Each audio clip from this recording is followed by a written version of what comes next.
I know you can see me. Can you hear me? All right.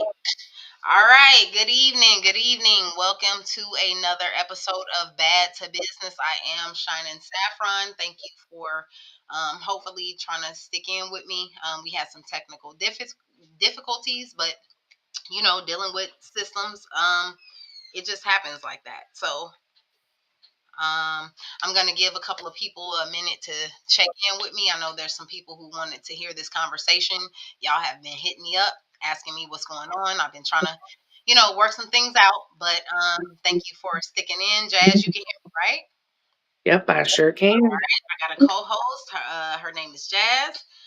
Hey, Jazz, if you don't mind, I'm going to give a couple of people a second to check in before I you know, go into this show. I think this is really going to be a good one. I thank you for co-hosting with me, making sure that this goes smoothly.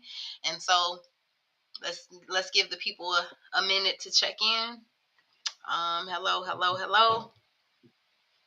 Jazz, how you feeling tonight? Let's go ahead and get this rolling. How you feeling? it's a good day. It's Friday. It's the weekend. Things are happening. It's a great day, man. How are Yeah. you? I'm good. I'm good. I don't have any complaints, and even if I did, I mean, God is already solving those, so I'm working it out. Heck yeah. I again, I thank you for sticking in with me. I know we had some technical difficulties connecting and stuff, so thank you for sticking with me. As I said, I'm just giving some people a second to check back in. I'm getting back to some people about they were looking for the show, so we are looking for them to tap in, tap in with your girl, tap in with your girl, tap in with your girls. So we're gonna keep this moving right along because I don't want to run out of time. Anybody who cannot tap in right now, you can go ahead and check the replays on YouTube, on iHeart, on Substack, on all these things that you subscribe to at the Crew Podcast 23. You can follow up and find out what you missed. So right now, I'm not gonna be too concerned on who cannot. Hey, hey, hey, Yaya. Glad you could tap in. Glad you can. All right, we know the ball is rolling now. All right, so Hey, everybody's able to tap in. Everybody's able to tap in. Hello, hello. Good evening. Good evening. mm, Just give it a couple of more minutes. Now, I do not want to run out of time on the topic, but I do want some people to be able to have some time to tap in. I know it's a little late for me to check in, but we got a good show for you, right, Jazz? Got a good show. okay. We got a great show. Give me just a second and give everybody a second to tap in. Um, I am going to just make sure that everybody knows what's going on. So that everybody knows to tap in. Okay, so I'm gonna keep moving though because that's what we do. We keep moving, Heck yeah, gotta keep moving. of course. Again, welcome to another episode of Bad to Business. I am your host, SHYNEN Saffron. Thank you for joining me. Bad to Business is B.A.D.D, an acronym for bringing all diverse discussions to business. I have the pleasure of having my co-host, Miss Jazzy Younger. Hello, Jazzy. Hey, How hey, what's going on, everybody? are you doing? How are you doing? It's Great, always great. a pleasure to have you on because you have such a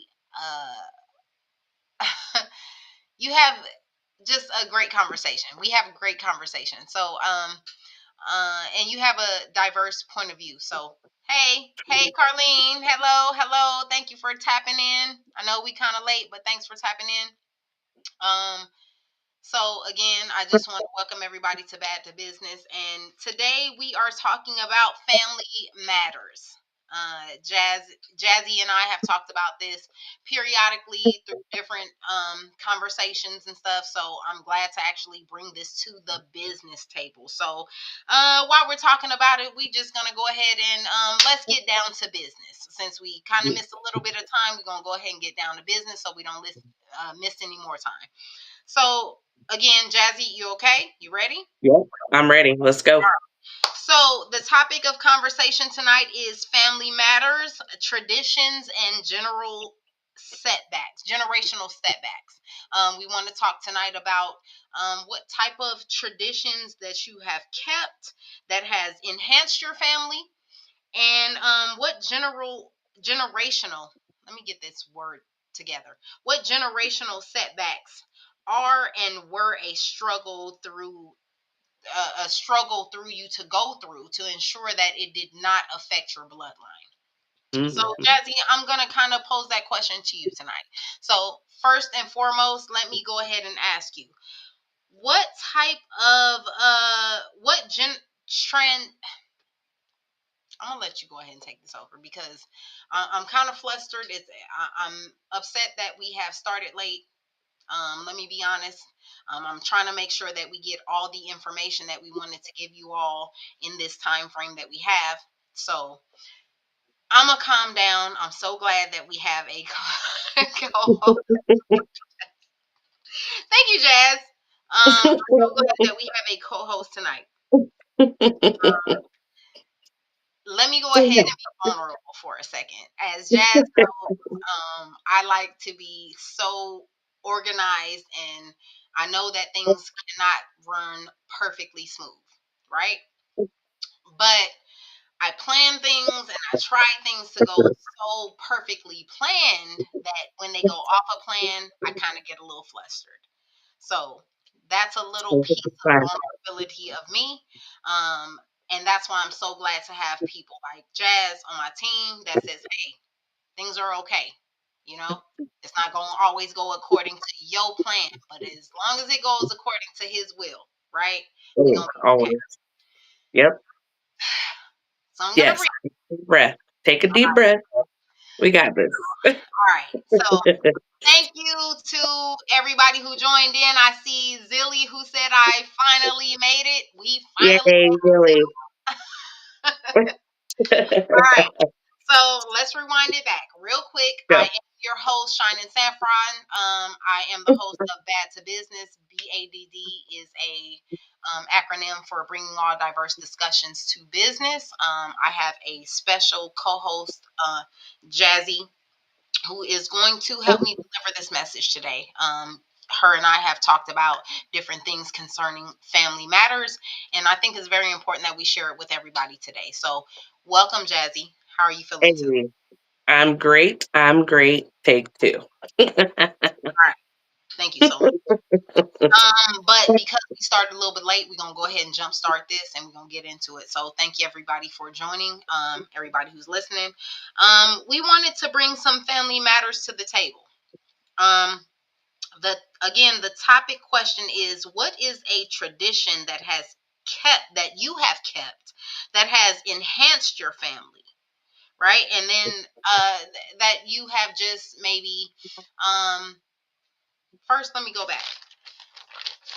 I did a definition just to make sure that we are all on the same accord of what a family tradition is. um a family tradition is repeated activities that hold a special meaning, shared experiences that help build a strong family identity and create memories.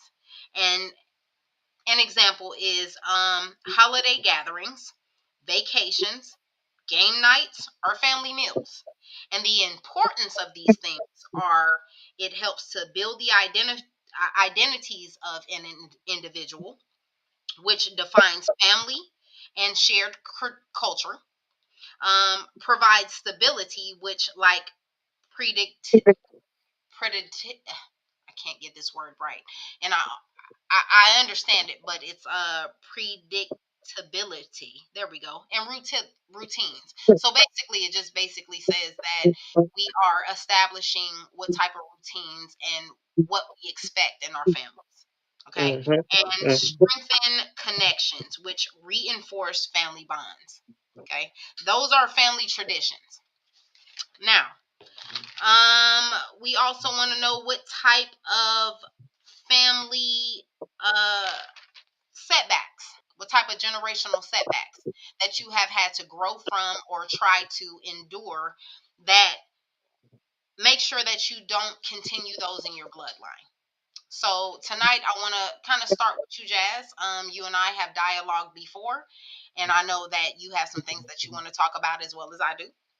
So I'm gonna start with you. So what type of family traditions have you kept that kind of kept your family glued together? Ooh, so I would say Christmas is probably the biggest holiday that we celebrate. I mean, it's the time that we can get together. Sometimes we can have family come in depending on what's going on. But I remember as a kid growing up, like my mom would every year when it starts, as soon as Thanksgiving hit, decorations go up. We're driving the city, looking at lights, listening to Christmas music. I remember, and it's funny because I actually talked about this a couple days ago, like with some coworkers of mine. I remember this house where we would drive down, and they had a glass garage door, and they had an entire town set up with Christmas and lights and, little statues that danced. And it was just amazing to see it every single year. And even to this day, every year for Christmas, I will drive around no matter where I'm living. I will drive around and go look at Christmas lights. I will find, where they're having like the drive throughs or whatever, where you can like tune your radio station to the station and all the lights dance to the music. It's harder as I've gotten older because I have been moving around to get back home for Christmas, but it's still there. My mom still decorates. I still try to decorate. And like I said, I still drive around every single year. I don't care what I'm doing. At least one night during the holiday season, I'm driving around and looking at Christmas lights. So, I mean, that's one thing I will say has been deeply rooted for me personally. Like that's one thing that I will continue to probably do because I enjoy it. I enjoy the holidays and the lights, Is it what more so just Christmas holiday or holidays itself? I mean, the Christmas holiday is the most special because, again, you got all the lights and everything like that. I mean, we celebrate birthdays, anniversaries, things like that. But Christmas seems to be the one where it's like we get to eat, we get to see family, and we get a show. You get a light spectacular. That's I mean, what about you? well, as far as traditions and stuff like that, of course I had families that I had a family that did different things. We celebrated birthdays, we celebrated Christmas and stuff like that. But to be totally honest, I don't think that I had anything that actually stuck.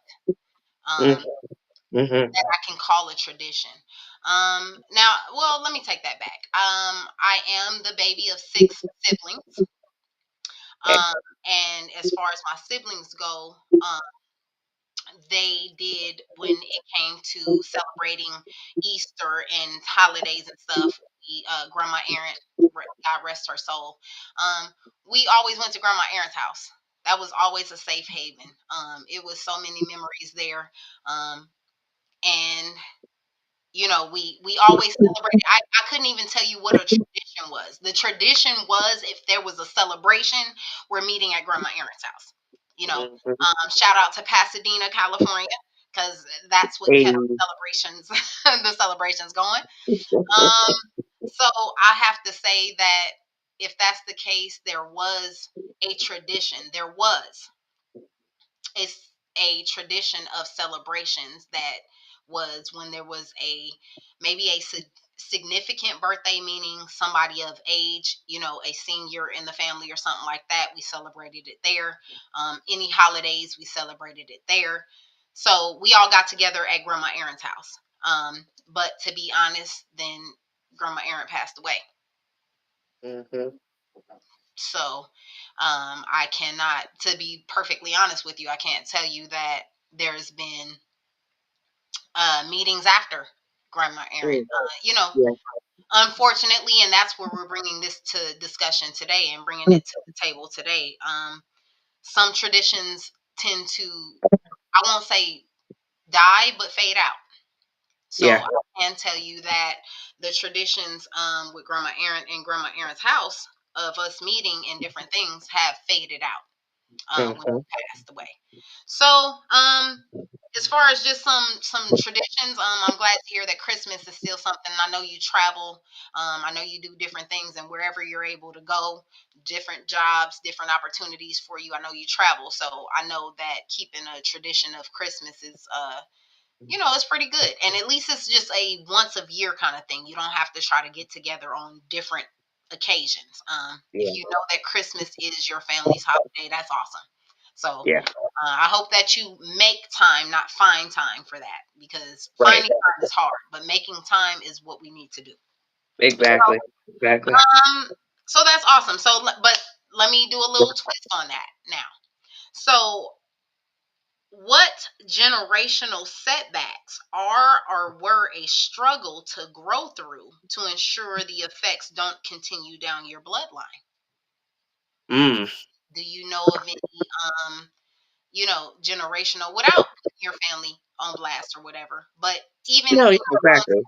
in individuality, is there any individual setbacks that you feel like that you had to grow from, or that you had to realize that you had to be an adult about, and make sure that the rest of your bloodline doesn't suffer from that? I can't honestly say that I have. Hmm. Like, I mean, yeah, I mean, not to where, I mean, because I don't have kids yet. Okay. Um, and so I just feel like I wouldn't say there's been anything for me. Okay. Because there's always been togetherness.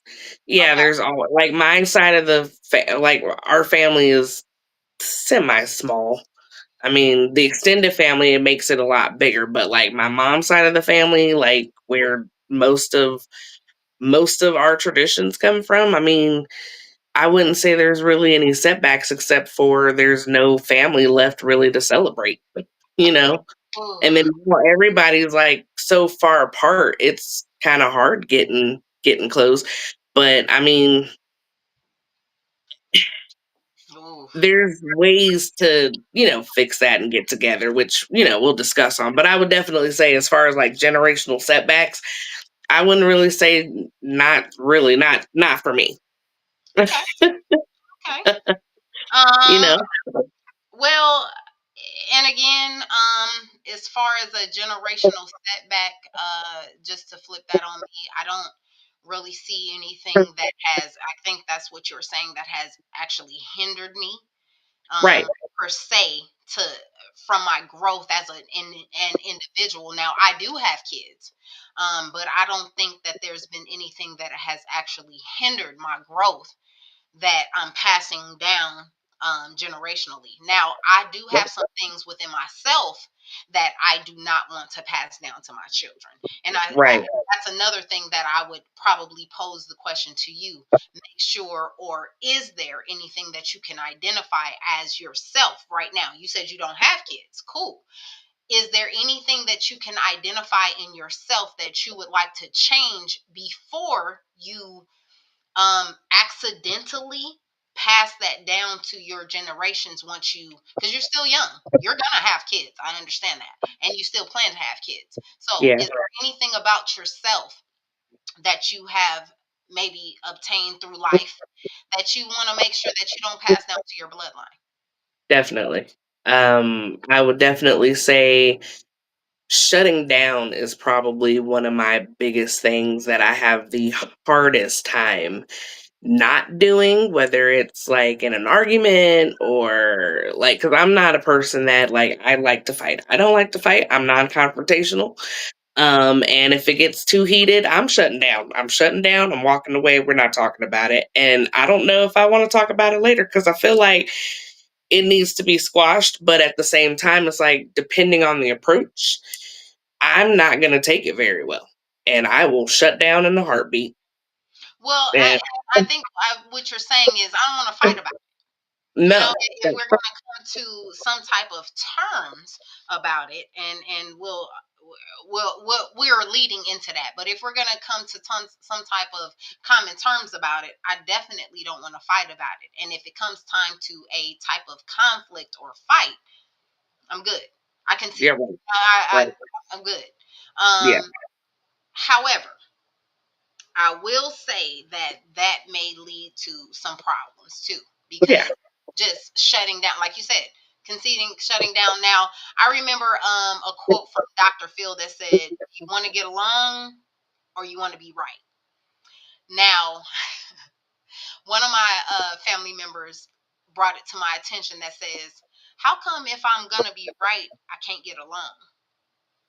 That. It comes to a point where, and you got to find that leverage where Yeah.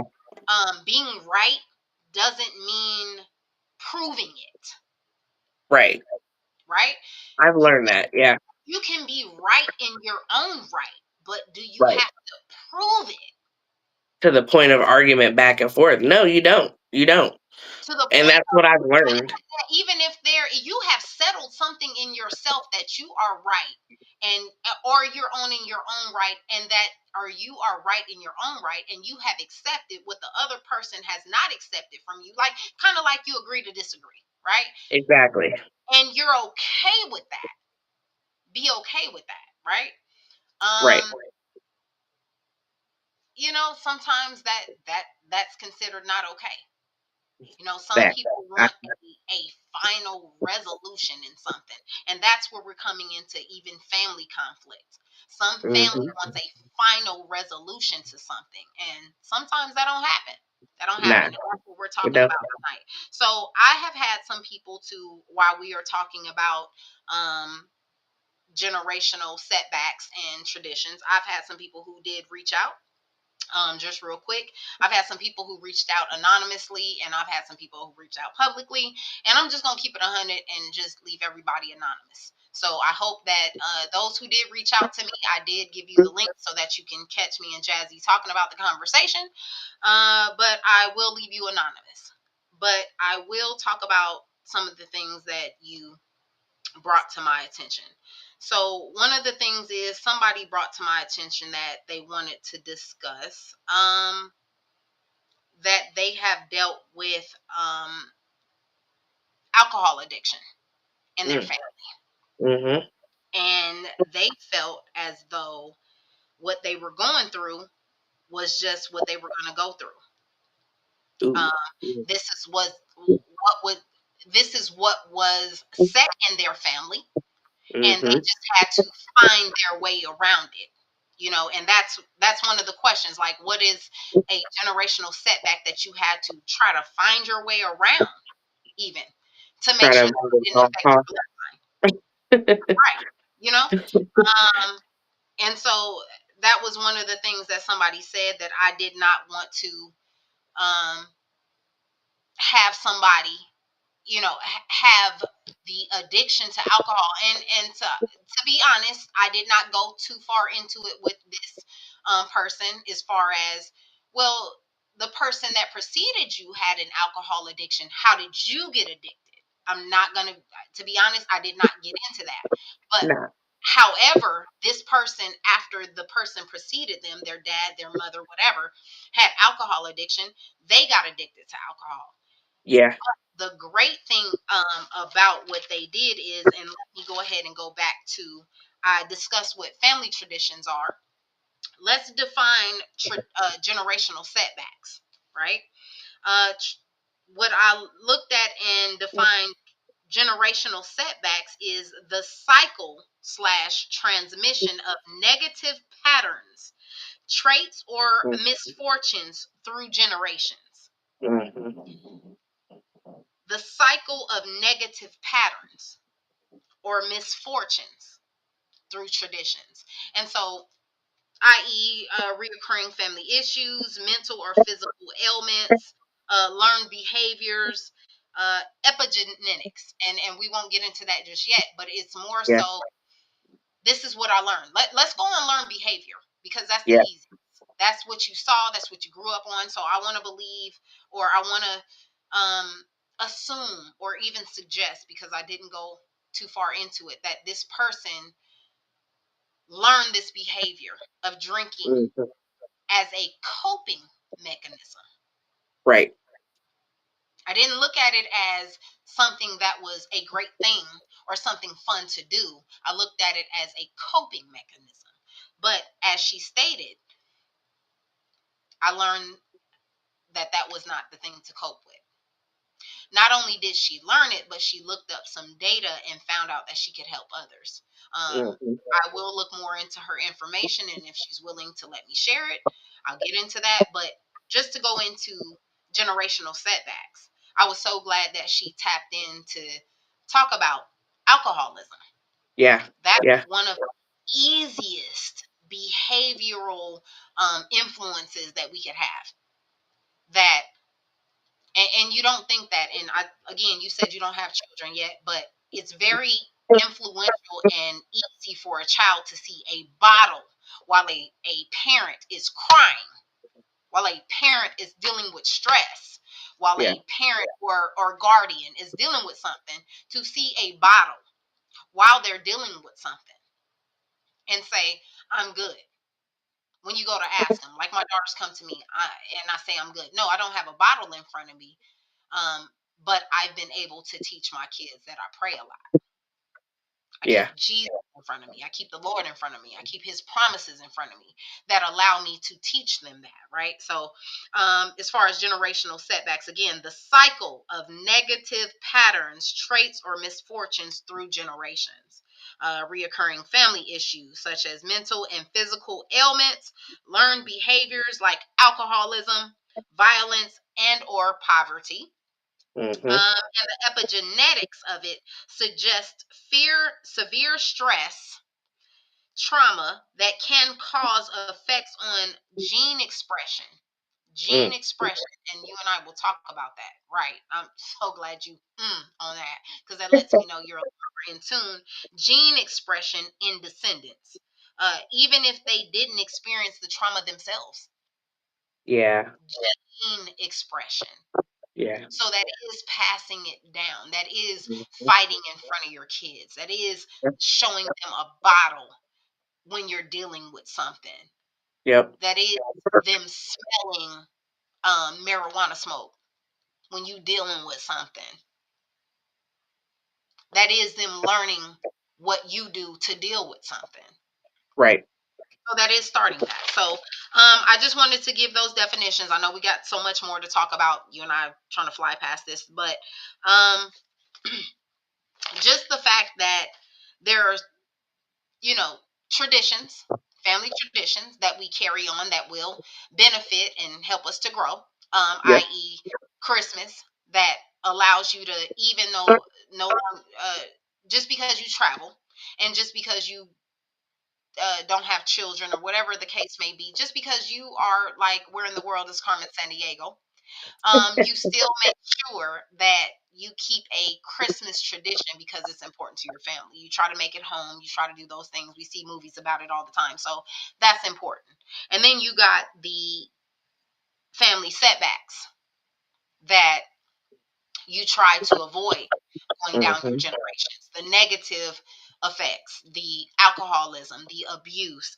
One of the things I looked up says it's alcoholism, it's conflict, it's neglect, it's abuse, right? We'll get all into that. But all those factors that lead into just a bad generational setback. Yeah. So Yeah, I can. you keep something good. Okay, so moving along. Um, let's talk pros and cons of just, traditions and generational setbacks. We discussed a little bit about it right now.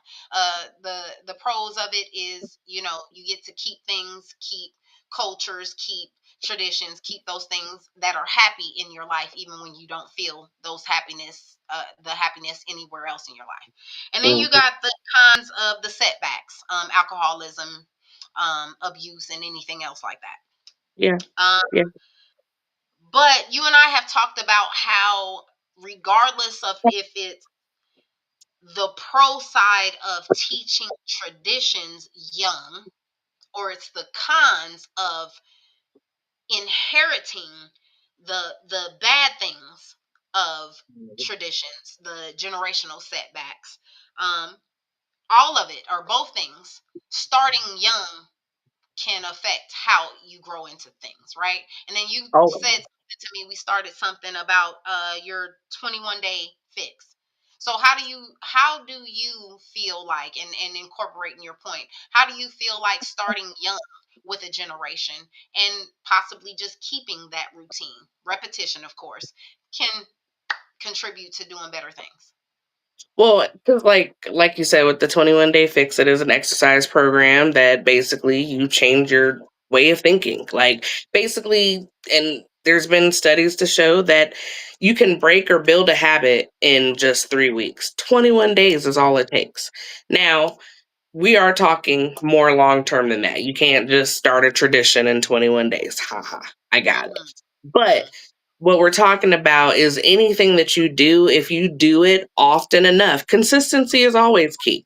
So if you do that often enough, just like we said, I, as a kid, every year we decorated for Christmas. Every year we celebrated my birthday in Paso. Every year we had a golf tournament. Every year, like, we were doing family things throughout the year, but Christmas was that one time where, okay, we eat, everybody gets together, it's into New Year's. Like, I remember one year we had the best New Year's party ever.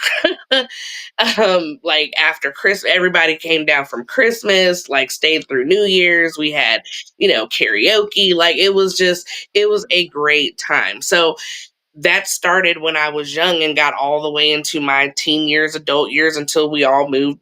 Like I said, we all moved away. Like, we moved out of California. Everybody else stayed in California. Then eventually they, migrated towards the east. But everybody's in a different area now. And just like we said, with the traditions and the setbacks, that can all start at a very young age. Your kids see you doing, your kids see you drinking and smoking or whatever, and they pick that up as they get older. Like, no, they don't have to say no because, oh, my mom does it, or they sneak in and steal what their parents have. There's different things that can happen with both sides of it. But the main point of it is everything takes consistency, or yeah, Correct. everything, you got to be consistent with it. So whether it's every year you do something, like have a family vacation, it doesn't have to be Christmas. You could just take every summer, the kids are out of school, we all go somewhere for summer. Every single year we do that. And you start doing that. And then when those kids grow up, they remember, hey, we went to so and so every single year. I'm going to, like, when I have kids, I'm going to make sure they're more, they tend to do those things more often. Hmm. Like I said, whether it's positive or negative, regardless of what it is.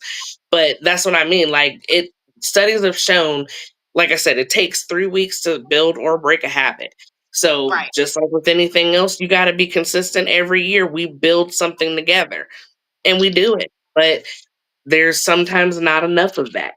Or sometimes, like you said, it falls off after an important person of the family is no longer with us. We fall off those traditions because either A, it's too painful to go back to where that person was, if the house is still there, if it hasn't been sold, whatever the case may be, or you Right. just feel like, you know what, we stopped doing it. It's fine. We'll do something else, or we don't do anything at all.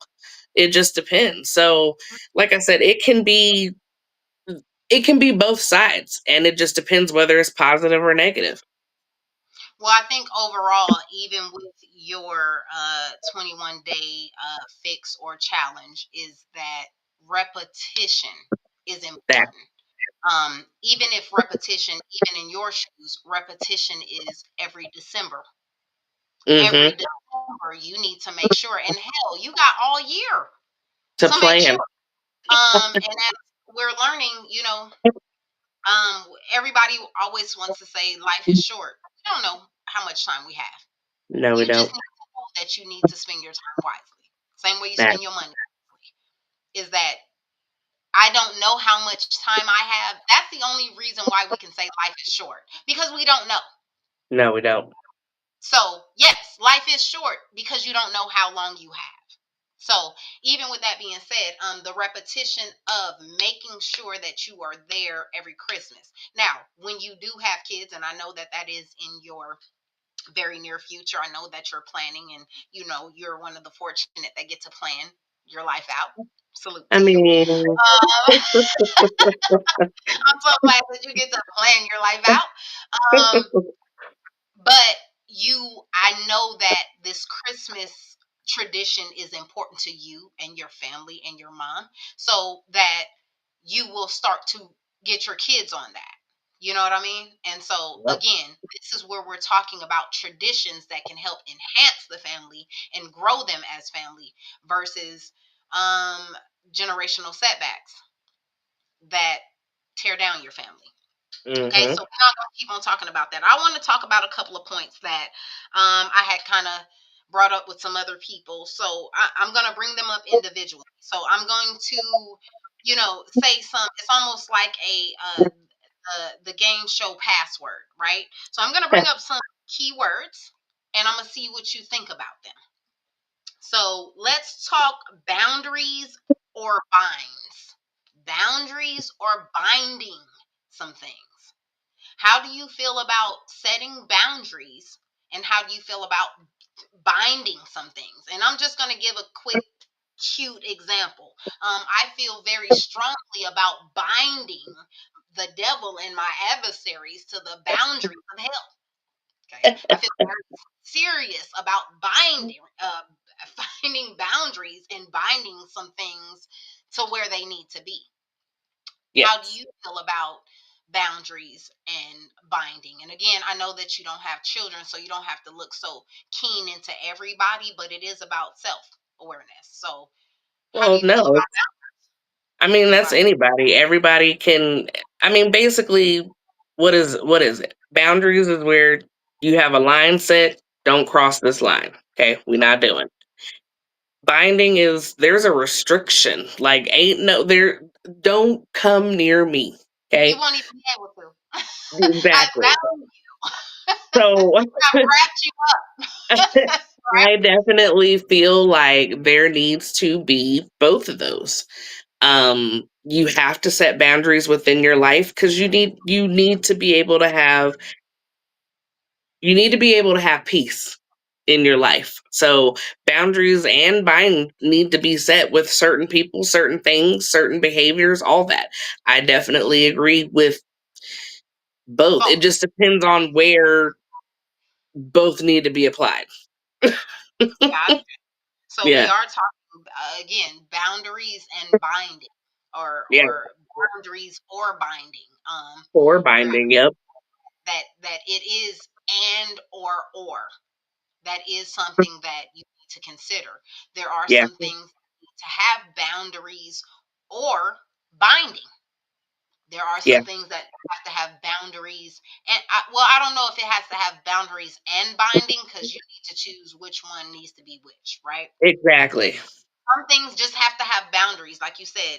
Don't cross this versus you can't cross this. There's a little bit of a leniency of um expectancy or respect, or Mhm. you know I give you a little bit in boundary. Mhm. I'm giving you a little leniency in making sure that we can compromise, but you don't cross a line. Moderation. That's a boundary. Whether Yep. and it's in family. It's in family, relationships, family. But then Everywhere. there's a binding where you just say, I'm not going to accept certain things. Just not Yep. going to do that. Again, where I use the example, I will bind the adversaries to the depths of hell. You got to go there. I have no compromise with you. Right. So, all right, let's go with the next one. How about protection versus rejection? And I'm talking about protecting your peace. Do you have to reject people to protect yourself? Or can you protect yourself um, in a way that it does not reject people? I.e., again, the whole point is family matters and bringing family to a unity. So we don't want to necessarily reject, but do you have to reject to protect your peace? How do you feel? Yes. I mean, Mm. point you do. I mean, and unfortunately with that, some people, family or friend, may not be in your life any longer. And I don't mean they're not there. They're just someone you don't deal with. I'm actually going through that myself where I had to stop dealing with someone to protect myself. And I don't regret that decision. Um, I feel 100% that sometimes, depending on the person, I mean, Okay. everybody's different. I was gonna get into. Everybody's different. Depending on Okay. the person, I do feel like you have to reject them in order to protect your peace. You can always protect your own peace, but there's just Correct. sometimes that person or sometimes people that you are just like, I can't even be around you in any type of form at all. Well, and I can understand that, and I'm glad that you opened yourself to saying it could go the other way, because I'm a little bit different. I don't necessarily have to reject you to protect myself. I am one that believes in the motto, know who you're dealing with so you know how to deal with them. Knowing how to deal with somebody doesn't necessarily have to reject them, right? True. So again, like you said, depends on the person, the capacity, and how my old boss taught me, it's the bandwidth you have. Do you Yeah, have enough capacity, brain width, bandwidth to even withstand what somebody is bringing to you? Because you could just say, I'm just not gonna deal with it. I'm good. that. Versus somebody that you have to deal with, therefore you can deal with some stuff that they come with. But Yeah. it does ultimately come down to protecting your peace. Will you have to come down to rejecting people, rejecting situations, rejecting things to protecting your peace? Or can you learn how to deal with people around your peace? And that's more of the question. Do you feel like you personally, deal with people around protecting your peace? Or do you feel like it's a no go? If you are disturbing my peace, I can't deal with you. You got to go. How do you feel? No, yeah, that's exactly how I feel. Because everybody gets a chance. I'm not just saying you just cut everybody off like the first attempt. Everybody gets a chance. And when you realize that sometimes people's energy is more draining than it should be, you decide Right. I can't even really be around you. And you don't have to be mean. You just step back a little bit at a time until maybe, hey, we just not talking anymore. It's a weaning process. Yeah, because for both, I mean, if that's someone that you're used to dealing with, or like in the situation, you may have lived with this person for 8 years. You took care of this person. You everything that they needed, you were there to help. And then at some point, it gets to be like, okay, look, you are draining me, and you're because it could come with any kind of abuse. It could be mental, physical, any kind of abuse. You never know what somebody's going through. But that's why I said you sometimes have to reject someone in order to protect yourself. Because your peace is taking little hits every time you deal with this person. And at a certain point you just get tired of it and you're like, I'm not gonna keep doing this anymore.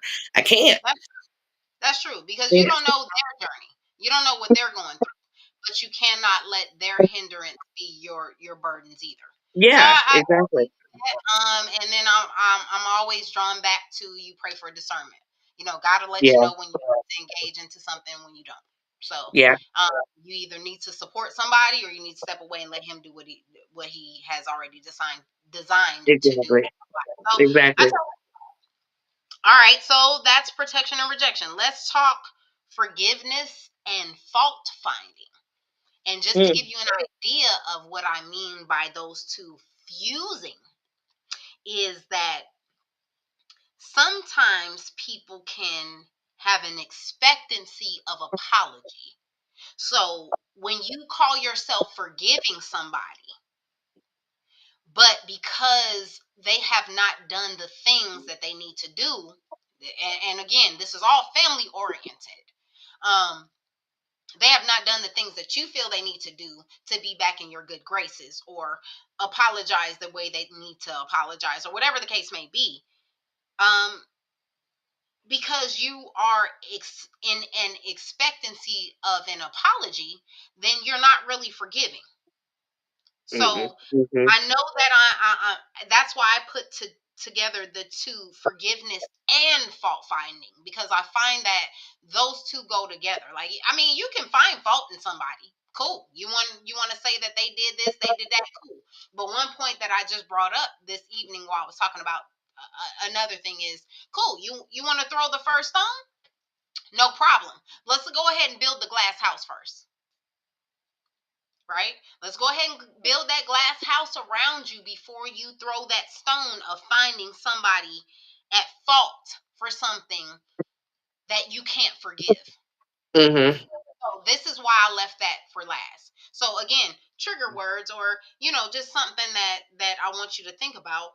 What do you think about forgiveness and fault finding? Or do you find that those should be separate? You might find they're separate, but unfortunately, in families and family matters, they're one and the same. And that's why things can't get together. Yeah, sometimes. I mean, for me, it's separate, but like you said, in a family, it's all one and the same. It's hard to forgive someone for if you feel like you've been wronged in any kind of way. Mm-hmm. Even if you feel like it's your own, like I, I may not be justified, but for whatever, like the act itself may not be something huge, but you feel for whatever reason you were wronged, and that expectancy of an apology that may never come.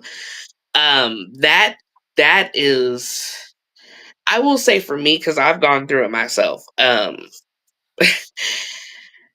That takes a lot of prayer and a lot of even just soul searching, because you want to be so angry at this person for whatever the act was, whatever it was. Let's say they wronged you. You want to be so mad, and So you we're want to on be the so side. mad for so long. We're on the side of fault finding. We're not on the Right. side of forgiveness at that point. There is no forgiveness because you were wronged until they come to you and be like, hey, I'm sorry for XYZ. And you actually are like, okay, we actually talked about it. There's always going to be fault finding. But So for me, you're looking for the apology, or you're most looking. people are. Does that hold you from forgiveness? Does an apology hold you from forgiveness? Now, of course, that goes into, you and I have talked about closure. We won't go into that on this Yeah, conversation. not today. When it call when you are fault finding, I'm trying to forgive, but I remember that you did this, and I remember that you did that. Do you necessarily have to um have the apology for everything you've listed that this person has done wrong? Do you have to have an apology for all that? You shouldn't. But most people are expecting that. So, like for Okay. me, I Okay. didn't get an apology. Think of a personal, and I'm not going to ask you to Oh put no, that out. we're not going to talk about it. But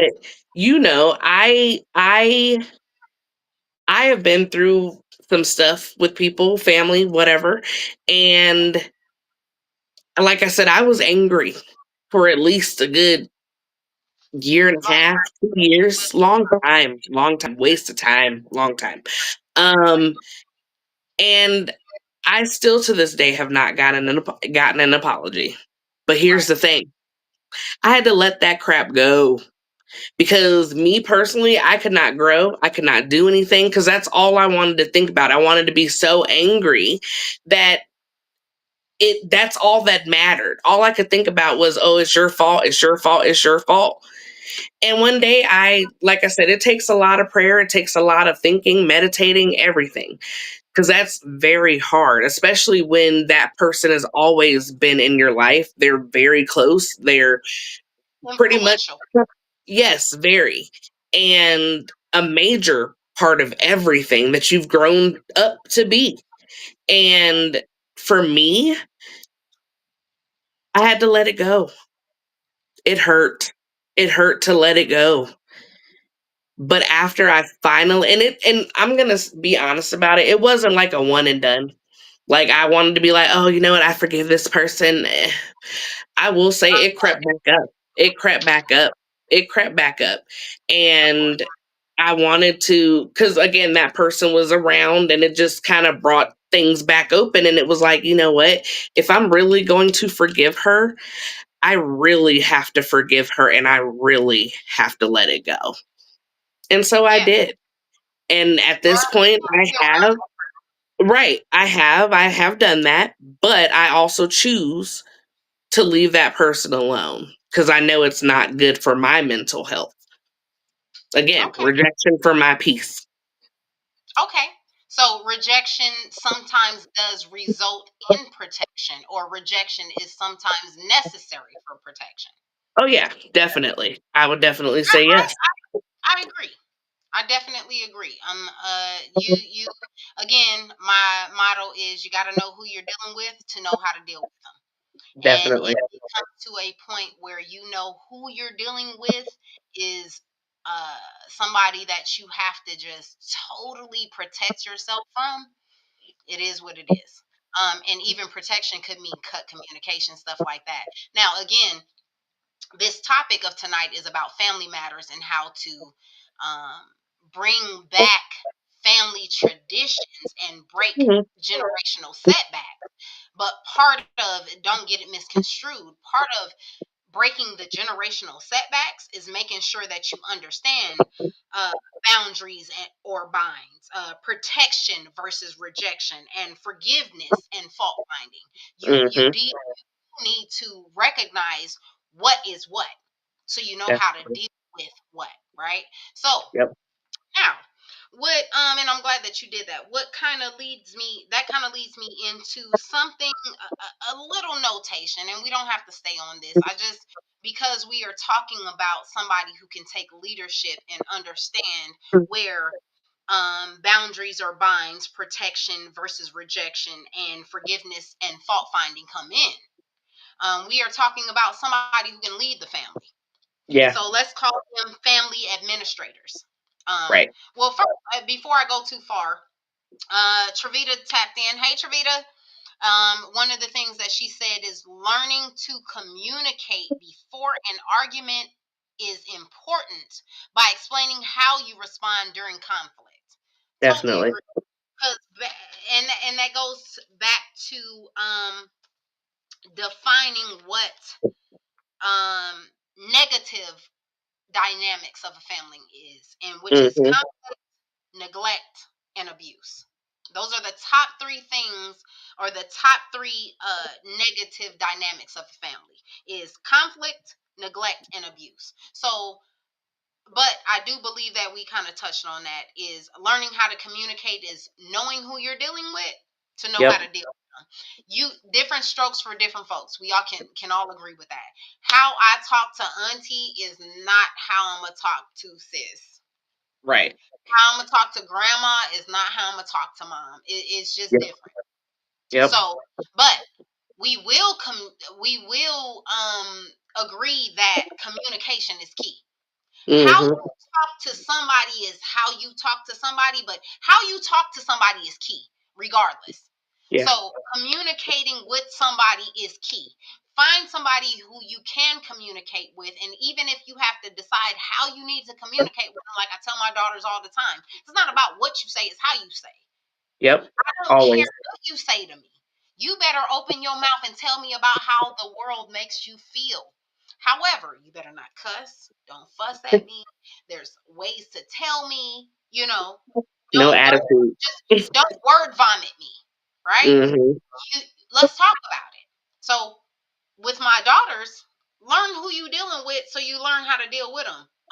You can't cuss and fuss at mom the way you may do your peers. So, but it doesn't mean not communicate. But Right. to go into that, it's about leadership and how to Yep. take leadership in families. So let's talk about the family administrators, the people who take leadership in families when somebody passes, or just deciding that this part of the generation needs this part of leadership. You may be in that Mhm. part of, but the aunties or the uncles or the cousins that are in part of that leadership because the older people have passed away. The Yeah. older influences have passed away, or they're too young, or I'm sorry, they're too old to, or they're older to where they're not leading the way anymore. Right. Mhm. So now you are the family administrator, that you are the, what we call each other, the middle child. We got the old people tendencies, but we walk in with the new people. So we're trying to incorporate how you can't disrespect the old school while swagging with the new school. Yeah. Cool.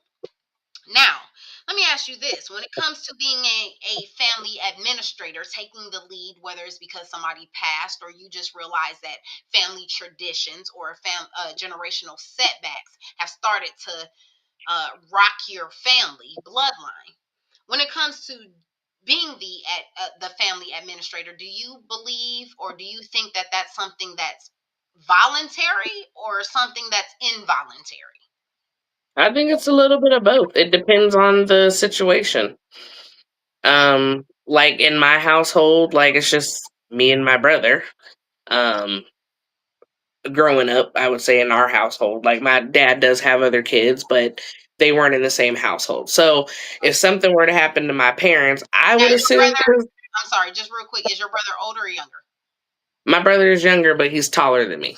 So I call him my little big brother. Okay, so he's a big little sister. Right, right, right. So, even when it comes to taking administrative, you're saying as far as you taking the lead because you're older. Yeah, I mean, I feel like because I'm the eldest child, like I feel like I would be the administrator if something were to happen to our parents or whatever.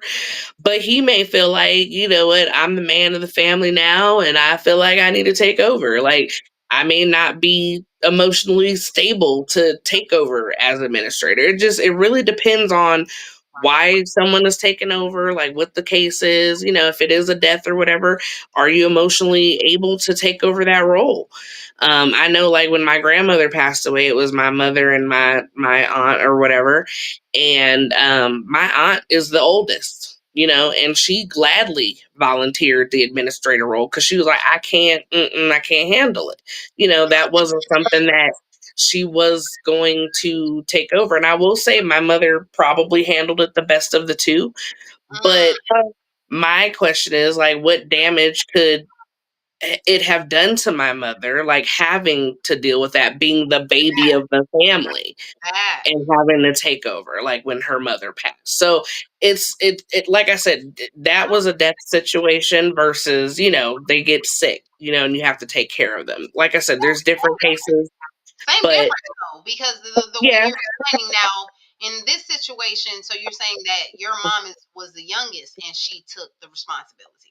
yeah, my mom is the baby of four children. So, and my aunt is the second oldest girl of four children. Mm. So, So with both of their your mom didn't take it on voluntarily. So did she my take mom it on didn't volunteer. No, or involuntarily from your POV without like going all into it? Was that yeah, a no, voluntary position, like I'm just gonna take it on because I see nobody else can, or involuntarily as I have to take it on because nobody else can? pretty much because at the time, both my uncles, which are the brothers, they both had passed already. So when my grandmother had passed, like it was like, okay, my aunt couldn't do it. My mom had to do it. So yeah, for my mom, it was probably more involuntary. Like, yeah, she stepped up and did it, but it wasn't her first choice. Whereas my aunt, she technically would have been the natural choice, but Right. volunteered my mother. So, like I said, for that, it depends on the case and can you deal with it or can't you? I would Correct. hope that I can, but who's to say? You know. Correct. Well, just to touch on that, I am the baby of six. It's like a Hmm. Brady Bunch, three girls, three boys. Um, I am, Cindy, if you will, if that's the case. Um, and when my parents passed away, I'm not the one you go to. We Yeah. do have a family administrator, and she does a great job at keeping us informed and keeping us updated, motivated on what we need to do. When my parents passed, with each passing, my mom passed first and my dad passed second. Um, I will tell you that for her, it was more so voluntary. Mm, She didn't see anybody stepping up. And mm, she mhm. was determined to make sure that the family stayed as a unit, that the family Yeah, stayed strong, that the family stayed doing what they were supposed to do. So while I would say it was involuntary, um, and that's one of the two key points I brought up, by assuming, even voluntarily assuming the family administrator's position, you also assume the burdens and responsibilities. yeah, And she did. My sister is very well taking the burdens as well as the responsibilities. Now, I won't go as far as to say that she's taking the accountabilities, because for things that nobody else is doing, or making sure that they are staying on top of, or whatever else that the family needs, I encourage her to not take accountability on that. But yeah, she is very much assuming and voluntarily taking family administrator to make sure that the things are done fairly, the things are done right. She keeps us updated, and we salute her, because it's not that we necessarily, like you said, she just kind of fell into the position. She kind of stepped into the position. yeah, Like you said, I could assume and fall into the position because I'm oldest, but it doesn't mean that I'm capable. yeah, My brother could be more capable because he's more mentally stable. Not because he's a man, but because he's more mentally stable, and he just yeah, gonna hold those feelings where I'm gonna cry. My sister just decided that she needed to do what needed to be done. So salute to you, sis. You know who you are. Um, so I want to give a salute to all the family administrators. Just know that you have a big position, and that mm, there are, when you assume the family administrator, or you assume or take the position of, or have been given, elected even, the position of family administrator, it does come with some stuff. And I know that all those who have assumed or taken that position, you already know what it does. And yeah. so you deserve the salute, because there are some of us, That's like Cindy Brady, who just can't do that. You know, we just cannot deal with what's going on, and everything that has to go along with uh, continuing the family. So, yeah. salute to you Moving. all. Salute to my sister. I love you to life itself again. Um, so just to move on, with talking about the family administrator, okay, the person that handles the things, handles the burdens, handles the responsibilities. Let's talk about who handles the dirty laundry. Hmm. Who handles the dirty laundry? Because we know that there are some in all families, right? There's dirty laundry. And where we used to have big mamas, grandmamas, big aunties, that when I say handles dirty laundry, and I mean hand washes dirty laundry, washes dirty laundry, make sure that dirty laundry gets cleaned and pressed when it goes back out. I mean those who heard the gossip, heard all the misconceptions of what the POVs from each family member thought about a certain family member, and said, nah, that's not what it is. We're going to wash that clean. We're going to have a good Thanksgiving. We're going to have a good Christmas holiday. We're going to have a good birthday celebration. We're not going to talk about that. So, just to give you an example, where my siblings, being the youngest, I got to see a lot of things before me. And my siblings always got together. While we're talking about family traditions, I forgot to point out my siblings. We had, rest in peace to Grandma Erin, much respect, rest in heaven. That she had almost every celebration at her house in Pasadena, California. Um, and we would all get together for almost every celebration. We would think of, they would think of celebrations to go and have there. And it was just because they knew it was good times, good vibes to have at her Mhm. house. So, but Grandma Erin was also, I believe, a laundry cleaner.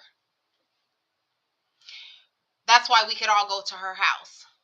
That's why we could all get along at her house, because she would not accept the gossip. She would not accept so and so is doing something bad, and we're going to condemn them as a family. We're going to talk about them. We're going to exile them.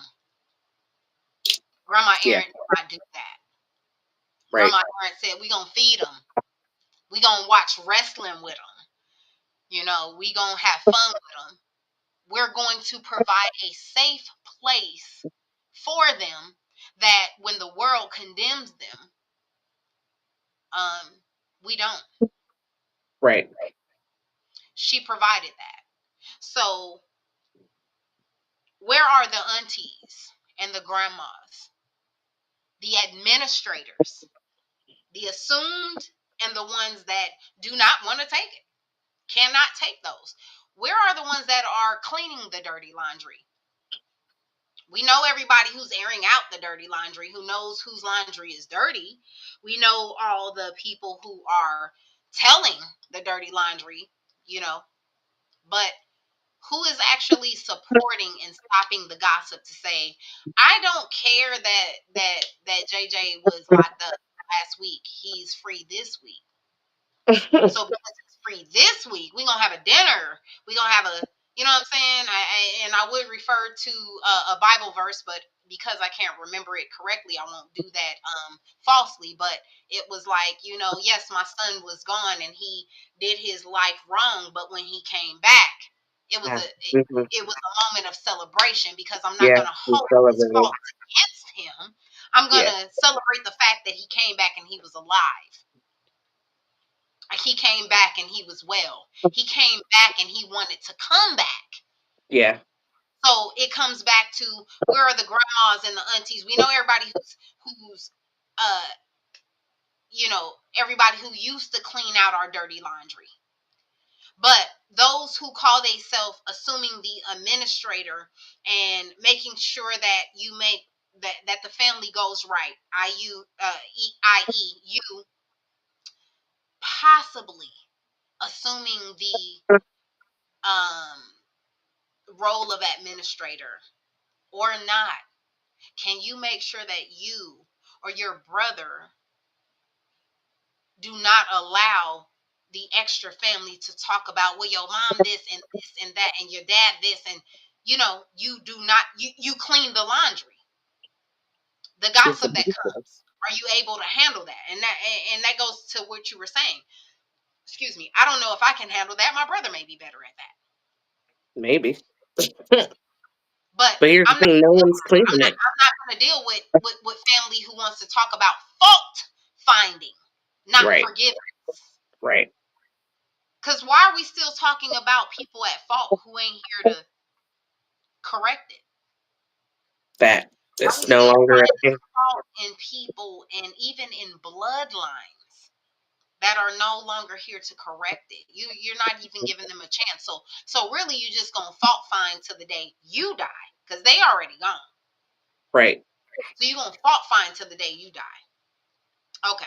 So, um, just assuming family administrator, and I just wanted to get your point on if you feel like it was voluntary or involuntary. And I understand it's just you two siblings versus I'm the baby, and it was not the oldest that assumed the responsibility. It was the second oldest, but whatever she felt like she could contribute to the family and she could find some type of balance in the family, she did that, and she's doing that. So salute to Mm-hmm. you, sis. Thank you for becoming the family administrator. It's not an easy position, especially with both parents gone and there's still family matters to settle. So I want to give a salute to my sister who is assuming the family administrator, and it's not easy to face all the facts, let alone get all of them. So amen to you.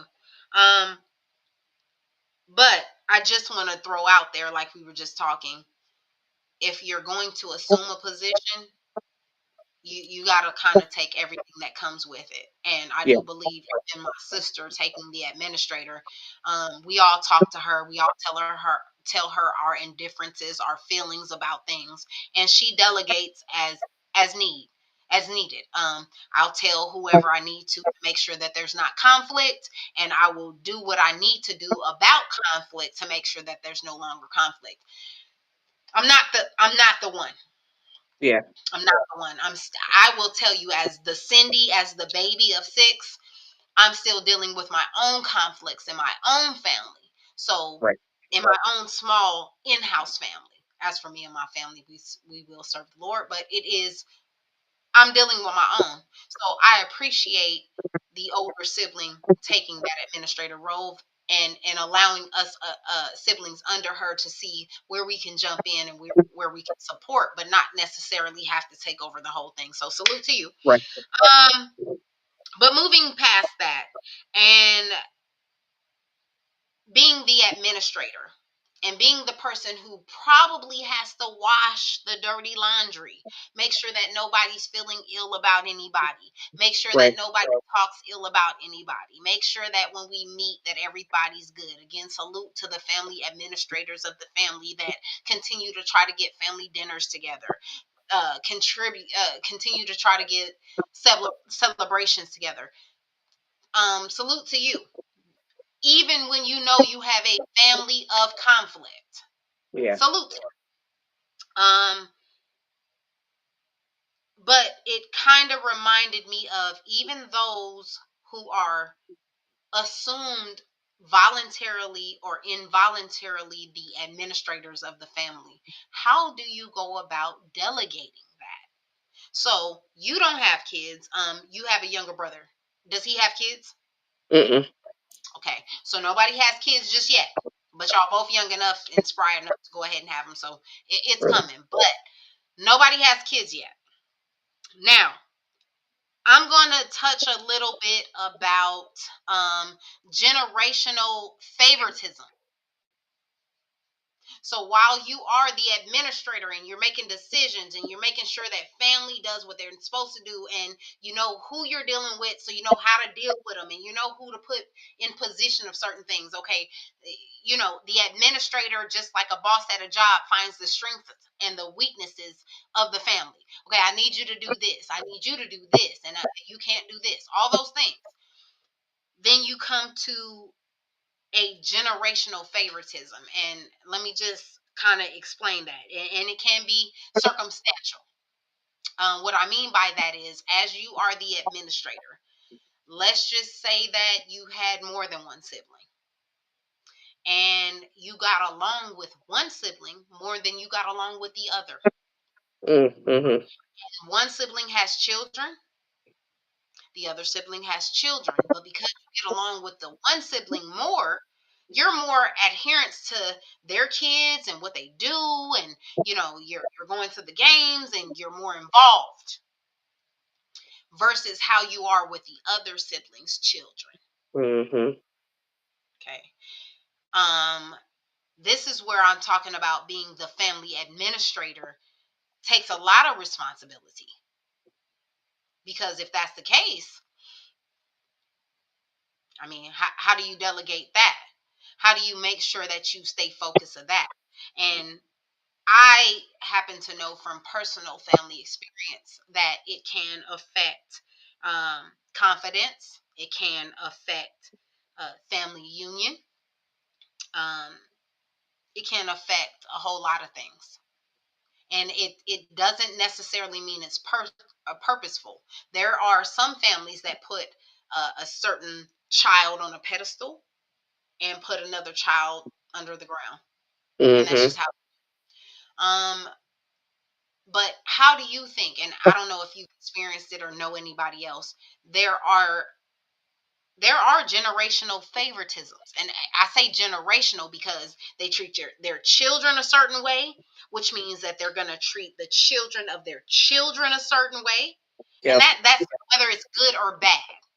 Yeah. So my end, I'm the baby of six. I had my children very late, to the point where I can honestly say that my parents treated me and my babies as the babies. Mhm. Okay. Um, there were differences. There were differences. We all acknowledged them. So how, as an administrator, and again, it might be hard for you to even like fathom or how you do it, because your younger brother does not have kids yet, so it's not even like you could say, oh yeah, I love his kids and I'm just in love and I don't care what happens to the rest of the world. But generational favoritism, um again, can be circumstantial. How do you feel like, as an administrator, even if you had to assume the responsibility, you not having kids, your brother not having kids, how can you make sure that where you or your brother were treated as the favorite, we won't go into that, if there wasn't even that, how do you make sure that, as the administrator, that you start to even out the playing field, that you make sure that favoritism doesn't happen? I don't really know. I mean, besides just being equal to everybody, like, I mean, I experienced it because on my side of the family, like, they're like my uncle's kids, like on my mom's side, we didn't really deal with my uncle's kids. Like, they just, I know that I have them, but I don't know. Like, we just didn't, they're a lot older than me. Like, I've met a couple of them. It's just, there's so many that we don't really deal with them. So I get the whole generational favoritism, but you gotta break that cycle somehow, That some part. way. That part. Like, regardless of me and my brother or whatever, it can't happen. Like, you got to break the cycle some way, however you do it. Unfortunately, you can't continue down that path because it leads to separation within the family. It leads to discord within the family. Nobody wants to get along because, oh, so and so is liked better. Family functions are weird. Like, it gets weird. So, like I said, it just really needs to stop, and we need to, like, just do better. Well, But one I of don't the know things, how you would do that. well, I mean, and everything in life is a process, right? Yeah, Muscle gain, family gain, whatever. But in this particular situation, it's about family gain.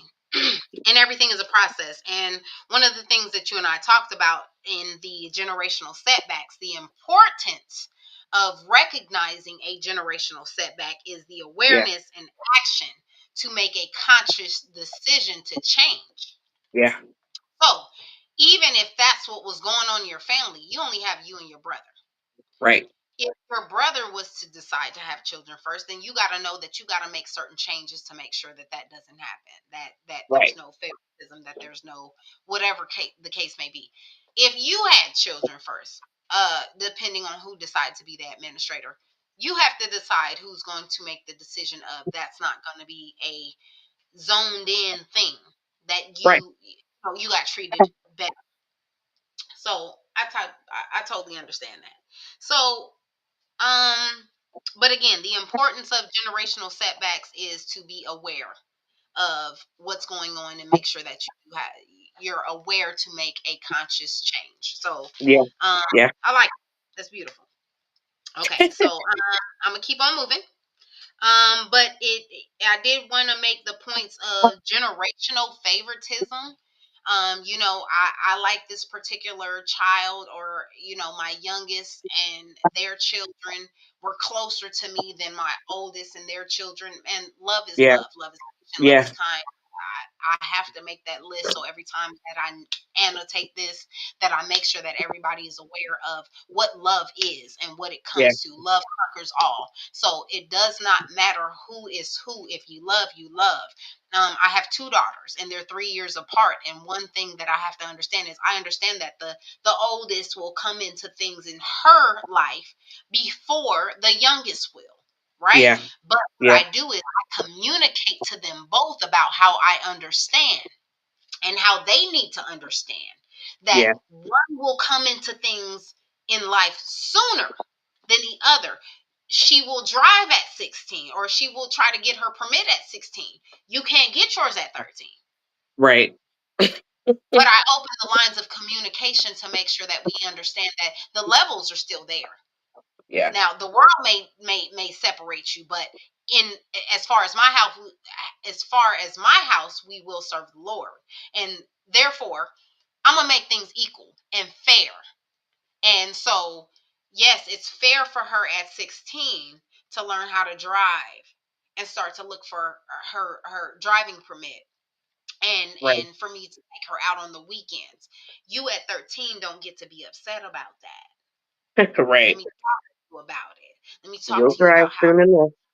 you can't, but she can. But it's not that I'm just treating her like this and Mhm. treating you like this because we're Mhm. separate. Let me give everybody an understanding of why 16-year-olds get certain privileges that 13-year-olds don't. Right. Yep. The Yep. administrator of my family, I have to assume that the burdens and the responsibilities of making sure that everybody understands their roles. Okay, moving along though. Let me ask this question, and we're gonna go ahead and round this up because I realize we have really talked past our time, and I'm okay with that. But the powers that be might not be. Thank you for keeping along with me, all y'all that have stayed along with me. Thank you so Tune much. in. Thank you so much. Yes. So here is one of the last questions I do want to ask you and see what you feel about it. Okay. Can heredity stop your destiny? What do you think? Can heredity and what you've gone through, and we've seen different things coming up about racism and, your bloodline and things going on in the tabloids, and I don't get the same privileges as other people do, races, whatever else. Can heredity stop your destiny? And that's just something that just came up, so I'm just gonna ask you. Look, let me tell you something. It don't matter where you come from, who you are, black, white, Hispanic, Asian, it don't matter. I don't think that heredity can stop your destiny. I feel like if you believe it, it'll happen. Right. Definitely not for me. I Okay. don't think it Okay. is. No. I mean, and I'm glad to hear that from you, because that lets me know that when you do start your bloodline, that's what you're gonna teach. Oh yeah. No matter what we've come from, and your kids may learn about slavery and you know, even capitalism and all those things that Yep. may make them feel inferior, or make Mhm. them feel like there's an hindrance, but because you know and you stand in, that doesn't affect us, you'll teach that. And that's again Mhm. what we're trying to talk about, what you can do to make sure that the generational setbacks or whatever else does not hinder your bloodline. So salute to Right. you for that. Um, as far as I'm concerned, if I feel like heredity can stop your destiny, I do feel like a part of my DNA has God's DNA. That's why That- I'm able to wake up every morning. And as far as I got God's DNA, there's that's my heredity. That's my Yeah. heredity line. So of course nothing can stop me. There's no weapons that form against me can prosper.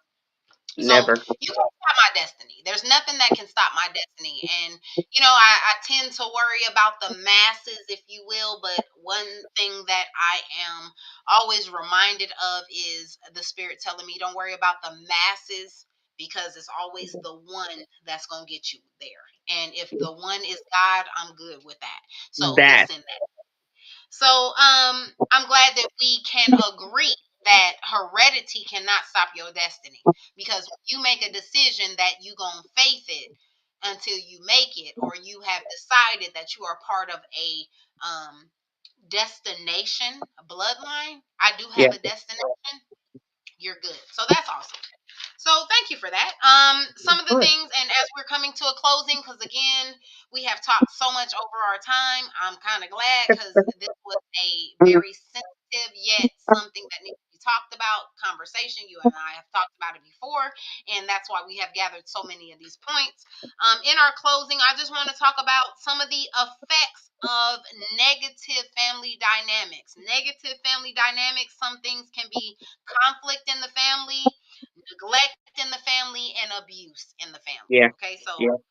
some of the negative dynamics can be psychological distress, not being able to handle things well, negative outcomes with what's going to happen when you can't handle things well, and Hmm. just overall disconnect with which is the beginning of family generational setbacks. And I can tell you that I am one of those. I will disconnect in a minute and be okay with it.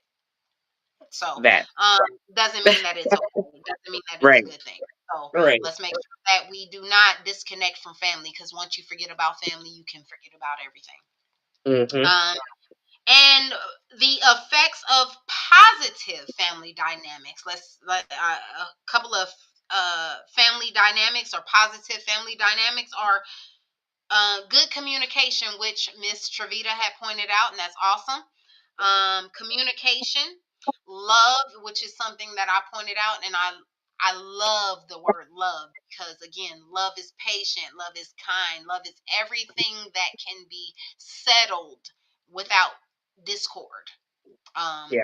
and then you have acceptance, and a lot of family conflict comes from not being able to accept what's going on in somebody else's life. It's not your life you live in. Yeah. Accept it, support it. You don't necessarily have to fund it. That. Accept it and support it, right? Right. And then one of my things is, okay, so some of the effects of positive dynamics is it is crucial for individual and family well-being. Individual and family well-being. Yeah. So, supporting someone, communicating with someone, loving someone, and accepting someone is crucial for their well-being. And it's not about, I did not point out correction, because one of the things I keep pointing out about correction is throw the first stone. But before you throw the first stone on somebody because you do not agree with whatever they have to say, and I'm not even finna get into that because we already know what's going on in the world about how we deal with people that we don't agree with. Yeah. But before we get into that, let's learn about how it actually affects our well-being. How we can communicate, how we can say things, how we, before we get to our Second Amendment, I mean, damn. We have freedom of speech. I can say what I want to say, according to the algorithms. Say the right thing. I can say whatever I want to say according to the algorithms, right? So, but it is crucial for individual and family well-being. So, definitely positive dynamics of communication, love, and acceptance. That starts with that. Psychological flourishing, being able to, expand your mind because you Mhm. have been accepted by the ones that love you. You kind of, it goes back to, if you pay attention to the ones that love you, you don't care about who don't. If Right. you know who's for you, you don't care about who's against you. So Yep. if you're able to focus on psychological flourishment, um, and I guess it starts with your family, then you can go ahead and enhance yourself Yeah. in all those situations. And also healthy development in children, and is a key happiness to adults. So just really, in my opinion, like you said, if you start early in routines, it kind of just develops in adults. Yeah. um, like Grandma Erin, it was great that she started us off. We know who we are and how we are as a family. Yeah. When we get together, we can get together. We just Yeah. haven't. And it takes a long time for us too, but we know how to get together. So, family, Yeah. you know how to get together, you know how to love each other. Make sure that you're doing that, because family matters. Black lives matters, white lives matters, all life matters. Family matters. Yeah. We all we got. Yep. So make sure you're doing that. So, in our conclusion though, or to further in our conclusion, where do we start, Jazz? Like, how do we start to do these things? How we've talked about all the different conflicts and stuff, but where do we, or where can we actually start to do some things? Where would you start?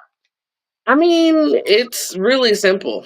You got to start with yourself. So when you heal yourself within, you Mm, can also heal your bloodline. So amen. you have to, Mm, a lot of people can't even, like we're talking about forgiveness and fault finding.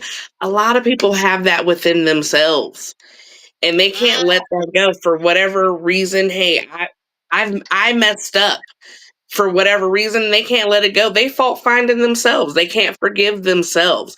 So I feel like if you can forgive yourself, if you can love yourself, love is kind. Love yourself, because we do the worst to ourselves.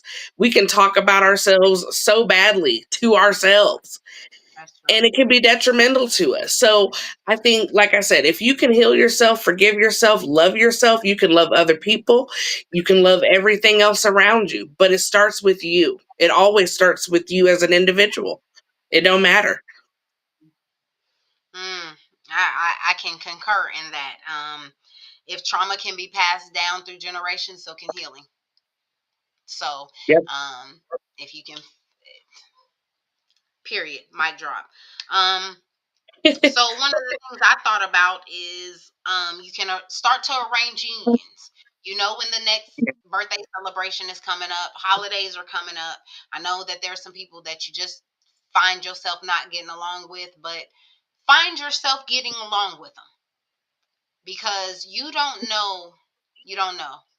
I don't want to talk about some of the things that's been going on in the world that conclude and confirm that life is short and as we know it, because we Yeah. don't know what time is the time and stuff like that, but we do know. And I give homage to those families that are grieving and going through a strengthening process where they have lost these loved ones in the last couple of weeks. Yeah. We all know who they are. Yep. Um, but start arranging those unions. Start arranging, let's get together. Let's Yeah. start arranging, even if you know that there's going to be conflict, solve it then. Yeah. Like, Get it there's so done with. much going on in the world. I was even explaining to you, there's so much going on in the world that I'm so unbothered and anointed. Like, there's some things that we just got to get clear. Yeah. Let's just go ahead and do it. So, um, but that's one thing that I could think of that where we can start. We can start to arrange unions. Is Excuse me, is there anything that you can think of that we can where families can start? Oh yeah, my grandma on my dad's side, Grandma Finley. Shout out to you. I saw that you liked our post the other day. Love you guys. Sorry I haven't been available and around, but every month they do a video Zoom call. My aunt Audrey puts it together every single month. They basically celebrate, whoever's birthday it is for that month, and then they talk about current family events, what's going on in Granny's world. She's always like, building and, painting houses, and they got a museum. They're always like adding stuff to the museum. They're a huge part of the Choctaw Indian Nation. Like they're putting together powwows and, everything like that. So I haven't been on in a little bit, but I'm gonna start back. But start a video chat, get on FaceTime with your family. Like if you don't see them often or can't get around for holidays, Christmas, do a Zoom call. They got Google Meet now, Facebook Messenger. Like do whatever you can to stay in touch. That's what y'all gonna do. Let's do it. That do something, right? Yeah, Do something. do something. Um, and something that I'll throw in is support your family's interests and investment. Um, That. I will, just tap in a little bit on a personal thing. I have started a podcast. I have siblings, I have friends, I have family, Woo-hoo. and I am, I feel stronger when I'm supported. some of y'all may not notice this, but I am nervous every time I come on, and I get a little loosened up after I get on here. But I can't lie. If I had more support from my family and friends, I might be a little more, excited. Stuff like that. I did get to hear from my families and stuff, and my families and friends on this topic, and they were kind of excited to hear this coming on. So I did get a little more excited, and that's just to prove uh, what the narrative that we're talking about. The more my family and friends got excited, and that shouldn't necessarily influence my decision or how I move in life and my journey, but the more excited they got about, hey, I can't wait to hear this, the more excited I got. So Right. understand that, and I'm grown. I'm grown as hell with kids, So understand that as excited as they got for supporting me was Mm-hmm. as excited as I got for putting it out. So That. make sure that you support your family, you're supporting their interests, you're doing what you can do to make sure that you motivate them too and show them that the things that they're doing, that matters to you. Family matters, period. Yep. And one of the last points I just want to go ahead and sign out with is stop gossiping. Okay? We already talking about who is and who is not Everything. cleaning the dirty laundry. Like, how dare you add to the dirty laundry and you're not adding to clean it? You didn't It's even all come been from piled dirty. up. You take your dirty laundry to the laundry house. You bring your own laundry soap, right? You bring your own dryer sheets.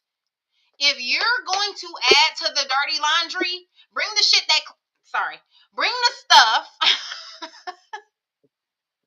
I get real serious about this type of stuff. Bring the stuff that's gonna clean it too. You dig? Like, make sure that you are doing Bring your your due own supplies. diligence. I don't like the way this felt in the family. I don't like the way this smelt in the family.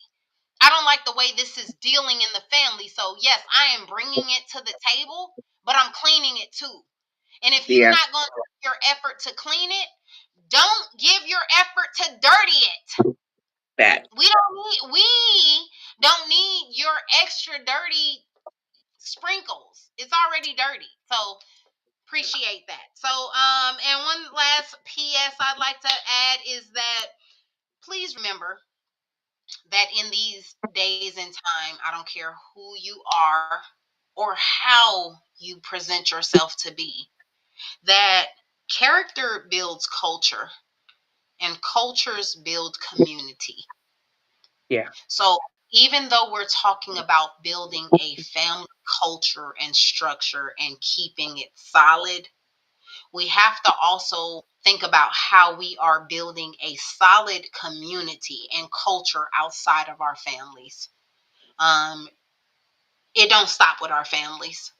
We still have to. Our families don't pay us. Our families don't build our houses. I mean, we could try to do stuff like that, but ultimately we go outside of our household to get business resolved. And that's again what bad to business is about. I know that Right. things seem bad outside in the world. I know that things seem confusing. I know that we don't want to talk about just everything. I may not be talking about what y'all want to talk about on the highest of the charts right now. But I mean, everybody's already talking about that. What I'm trying to talk about is bringing the bad, the diverse discussions, bringing all diverse discussions to business. We already know what the bad is, but Mm-hmm. how can we bring it to business? So tonight, I want to thank my co-host Jazzy for joining me and bringing the bag of generational setbacks to business about traditional um, Set, ongoings. set up. Traditional settings. Thank you for that. Yeah. Positive traditional settings. So even in this conversation, again, didn't talk about the bad in the world, but because there's so much bad in the world, let's talk about how bringing it to business, bringing it to a better way of living is going to help us. So right now, we need to bring our families together. Um, we have plenty of enemies and adversaries we could be fighting. Let that not be family. Okay. Right. So, with that being said, Jazzy, I love you. Thank you so Love much you for too. joining me tonight and having this discussion with me. I'm glad we finally brought this to the business table. Of Appreciate course. that. I am Shynen Saffron, signing out. And Jazzy, thank you so much for I'm joining me. I'll Jazzy. see you on the next episode of Bad to Business. Love y'all. Have a Don't good night. forget to vote. Don't forget to vote.